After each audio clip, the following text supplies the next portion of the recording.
নমস্কার বন্ধুরা, তোমরা কেমন আছো? আশা করি ভালোই আছো। মিষ্টুর রান্নাঘরে তোমাদের স্বাগত জানিয়ে শুরু করছি আমার আজকের রেসিপি। আমার আজকের রেসিপি হলো কাঁচা কলার খোসা দিয়ে মাছের মাথার ঘন্ট।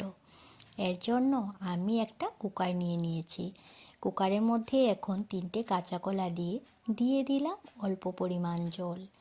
জল দেওয়ার পর কুকারের ঢাকনাটা লাগিয়ে এখন আমি কাঁচা কলাগুলি সেদ্ধ করে নেব। কাঁচা কলাগুলি সেদ্ধ করার জন্য কুকারটা আমি গ্যাসে বসিয়ে দিয়েছি। কাঁচা কলা দিয়ে মাছের মাথার ঘন্টটা আমি কিভাবে রান্না করছি তা দেখার জন্য তোমরা পুরো ভিডিওটা দেখতে থাকো। আশা করি তোমাদের ভালো লাগবে। কাঁচা কলাগুলি সেদ্ধ করা হয়ে গেছে। এখন আমি এই কাঁচা কলাগুলি একটা থালায় নিয়ে নিয়েছি। কাঁচা কলাগুলি থালায় নেওয়ার পর এখন আমি কাঁচা কলার বোটাগুলি ফেলে দিয়ে তারপর কাঁচা কলার খোসাগুলি ছাড়িয়ে নেব। কাঁচা কলার খোসাগুলি ছাড়িয়ে নিয়ে এখন আমি এই কাঁচা কলার খোসাগুলির একটা মিহি পেস্ট তৈরি করব। এর জন্য আমার কাঁচা কলার খোসাগুলি ছাড়ানো হয়ে গেছে। এদিকে কাঁচা কলার খোসাগুলি মিহি পেস্ট করার জন্য আমি এখানে একটা মিক্সিং জারের বাটি নিয়ে নিয়েছি। এখন আমি বাটির মধ্যে সবগুলি কলার খোসা দিয়ে দিলাম। কাঁচা কলার খোসাগুলি দেওয়ার পর দিয়ে দিলাম অল্প পরিমাণ জল। জল দিয়ে এখন আমি কাঁচা কলার খোসাগুলির একটা মিহি পেস্ট তৈরি করে নেব। কাঁচা কলার খোসার মিহি পেস্ট তৈরি করা হয়ে গেছে। এখন আমি এই কাঁচা কলার পেস্টটা একটা প্লেটে নিয়ে নেব। কাঁচা কলার পেস্টটা প্লেটে নেওয়ার পর আমি রান্নায় চলে যাব। কাঁচা কলার পেস্টটা প্লেটে নেওয়া হয়ে গেছে। কাঁচা কলার খোসা দিয়ে মাছের মাথা দিয়ে ঘন্ট করব। এর জন্য আমি এখানে একটা কাতলা মাছের মাথা নিয়ে নিয়েছি। গ্যাসে একটা কড়াই বসিয়ে দিলাম, দিয়ে দেব সর্ষের তেল। এখন আমি এই মাছের মাথাটা ভেজে নেব। তেলটা গরম হতে হতে এদিকে মাছের মাথাটার মধ্যে নুন আর হলুদ মেখে নিচ্ছি। নুন হলুদ মেখে তারপর মাছের মাথাটা ভেজে নেব। মাছের মাথার মধ্যে নুন হলুদ আমার মাখা হয়ে গেছে। এইদিকে মাছের মাথা ভাজার জন্য তেলটা খুব ভালোভাবে গরম হয়ে গেছে। এখন আমি তেলের মধ্যে মাছের মাথাগুলি দিয়ে দিচ্ছি। মাছের মাথা দেওয়ার পর এখন আমি মাছের মাথাটা খুব ভালোভাবে লাল লাল করে ভেজে তারপর তুলে নেব। মাছের মাথাটা যদি ভালোভাবে ভাজা না হয় তাহলে রান্নাটা সে স্বাদ হবে না। এই জন্য মাছের মাথাটা আমি ভালোভাবে ভেজে নিচ্ছি। মাছের মাথাটা ভালোভাবে ভেজে নেওয়ার জন্য এদিকে আমি মাছের মাথাটা ভেঙে তারপর মাছের মাথাটা লাল লাল করে ভেজে নেব। মাছের মাথাটা ভাজা হয়ে গেছে। এখন আমি এই মাছের মাথাটা প্লেটে নিয়ে নিচ্ছি।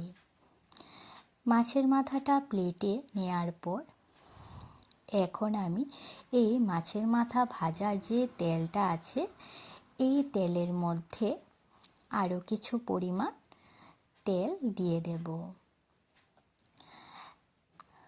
এই তেলের মধ্যে আরও কিছু পরিমাণ তেল দিয়ে দিচ্ছি। রান্নাটা আমি সর্ষের তেলেই করব, এর জন্য সর্ষের তেলে দিয়ে রান্নাটা করছি। তেলটা গরম হয়ে যাওয়ার পর ফোড়নে আমি দিয়ে দিচ্ছি 2টো শুকনো লঙ্কা, দিয়ে দেব তেজপাতা, আর ফোড়নে আমি দিয়ে দিচ্ছি মেথি। ফোড়নটা হয়ে যাওয়ার পর এখন আমি এর মধ্যে দিয়ে দেব পেঁয়াজ কুচি। ফোড়নটা হয়ে গেছে। এখন আমি এর মধ্যে একটা ছোট সাইজের পেঁয়াজ কুচি দিয়ে দিলাম। পেঁয়াজ কুচিগুলি দেওয়ার পর এখন আমি পেঁয়াজ কুচিগুলি ভালোভাবে ভেজে নেব। পেঁয়াজটা যখন বাদামি রঙের হয়ে আসবে তখন আমি এর মধ্যে একে একে সব মশলা দিয়ে দেব। প্রথমে আমি দিয়ে দিচ্ছি 1 চামচ জিরে আর ধনে বাটা। জিরে আর ধনে বাটা আমি একসাথে বেটে নিয়েছি। তারপর দিয়ে দিচ্ছি 1 চামচ আদা বাটা। তারপর দিয়ে দিলাম 2 চামচ কাঁচা লঙ্কা বাটা। কাঁচা লঙ্কা বাটা দেওয়ার পর এখন আমি এর মধ্যে দিয়ে দেব 1/2 চামচ থেকেও কম রসুন বাটা। সব মশলা দেওয়ার পর এখন আমি মশলাটা খুব ভালোভাবে কষিয়ে নেব।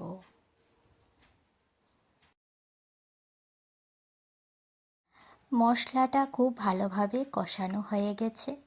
এখন আমি এর মধ্যে দিয়ে দেব পেস্ট করে রাখা কাঁচা কলার খোসাটা। কাঁচা কলার খোসা দেওয়ার পর এখন আমি হালকা নেড়ে চেড়ে এখন আমি এর মধ্যে দিয়ে দেব পরিমাণ মতন হলুদ আর পরিমাণ মতন নুন। এখানে আমি 1/2 চামচের মতন হলুদ দিয়ে দিচ্ছি আর দিয়ে দেব 1/2 চামচের মতন নুন। নুন হলুদের পরিমাণটা তোমরা কাঁচা কলার খোসার বাটাটা যত বেশি নেবে সেই পরিমাণে নুন হলুদটা দিতে পারো। নুন হলুদ দেওয়ার পর হালকা কষিয়ে নিয়ে তারপর এর মধ্যে আমি দিয়ে দেব ভেজে রাখা মাছের মাথাটা। মাছের মাথাটা দেওয়ার পর এখন আমি এই কাঁচা কলার খোসা আর মাছের মাথাটা অনবরত নাড়তে থাকবো। এই কাঁচা কলার খোসা দিয়ে মাছের মাথার ঘন্টটা অনবরত না নাড়লে নিচে লেগে যেতে পারে। এই রান্নাটা আমি আর 4-5 মিনিটের মতন করব, তারপর নামিয়ে নেব। যখন এই কাঁচা কলার খোসার মাছের মাথার গন্ঠটা শুকনো শুকনো আর আঠালো না হচ্ছে ততক্ষণ পর্যন্ত আমি এটা রান্না করতে থাকব। রান্নাটা প্রায় আমার হয়ে এসেছে। এখন আমি নামানোর আগে এর মধ্যে দিয়ে দেব গরম মশলা বাটা। গরম মশলা বাটা দিয়ে এই কাঁচা কলার খোসা দিয়ে মাছের মাথার ঘন্টটা নেড়ে চেড়ে তারপর নামিয়ে নেব। রান্নাটা হয়ে গেছে। এখন আমি গরম মশলা বাটা দিয়ে হালকা নেড়ে চেড়ে তারপর আমি রান্নাটা নামিয়ে নেব। আমার এই রেসিপিটি তোমাদের কাছে কেমন লেগেছে তোমরা অবশ্যই জানাবে, আর ভালো লাগলে লাইক আর সাবস্ক্রাইব করে দেবে। আমার ফেসবুক পেজ মিষ্টু রান্নাঘর, এই পেজটি ফলো করে দিও। ফেসবুক পেজের লিংক আমি ডেসক্রিপশানে দিয়ে দিয়েছি। রান্নাটা হয়ে যাওয়ার পর এখন আমি প্লেটে নামিয়ে নিচ্ছি। তোমাদের কাছে যদি এই রেসিপিটি ভালো লেগে থাকে তাহলে বাড়িতে অবশ্যই একবার বানিয়ে খাবে, দেখবে খেতে খুব অসাধারণ লাগে।